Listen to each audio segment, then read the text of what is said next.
there's similar testimonies I've heard just like yours. Yes. And I find yours just so beautiful because what I was going to ask earlier is the progression of knowing who Jesus is. Because I think as Christians, a lot of us, I grew up in a Pentecostal church, fire, fire, fire, get baptized in the Holy Spirit, you're flying all over the place. Like, that's just my upbringing.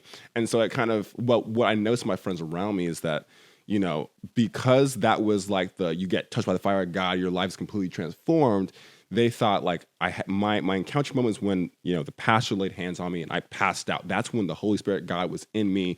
And, I understood Jesus for who he was. I knew everything about him. Very few of them saw it as it's a walk of like constantly getting to know who Jesus is. Yes. And so when we get into that mindset, that's why a lot of them, funny enough, I say a good chunk of my friends either aren't going to church at this point that I grew up with in church. Wow. Or they're just, they're like very like hesitant. They're not like as avid about Jesus as they were when they were younger.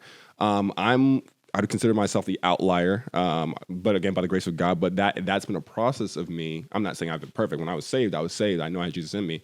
But what I can recognize from my own personal walk is that it was a continual process. Yes. Like learning who Jesus is, being humble enough to reflect. I think there's a lot of us who will just rush through life. And so the mistakes you make when you're 16, you're still making when you're 30 because you haven't had time to really sit and reflect. Like, you can ask most people in my friend group, Demo over here included, Mr. Sound Guy. A lot of people will say like I act more mature for my age because I'm 26 and I would consider myself an old man and old soul in a young body, basically. But that's because when I surround myself with a lot of older people, it's a lot of wisdom, and I always like seek that.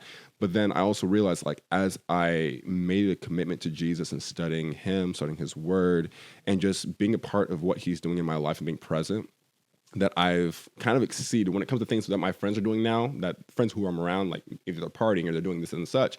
I'm like, I don't see any benefit to that. Yes. Like biblically, yes, I can give you my reasons, but I also see from a wisdom standpoint, no benefit for me to be in these settings. And so I'm not going to do it. And people look at me like, could we probably making the right decision? I probably shouldn't be doing this, but I just like doing this. And I'm like, you're going to get older and you're going to keep repeating the same habits, right? Yeah. So again, back to the picture of our walk with Jesus is just that. It's a walk. It's not just a momentary thing, because if we just lived off the emotion of, I've been in the craziest worship settings, worship scenes, crusades, and everyone's just, but the question is, who are you the next day? However, those encounters, those moments of emotion doesn't make bring the fruit. Exactly. What was the purpose of having those? Right. Just feeling good? Yeah. It's pleasure over purpose. Right. That's ideally what, and the cool thing when you find your identity in Christ, that's pretty much what it becomes. It's like, what is my purpose here on earth? What have you called me to?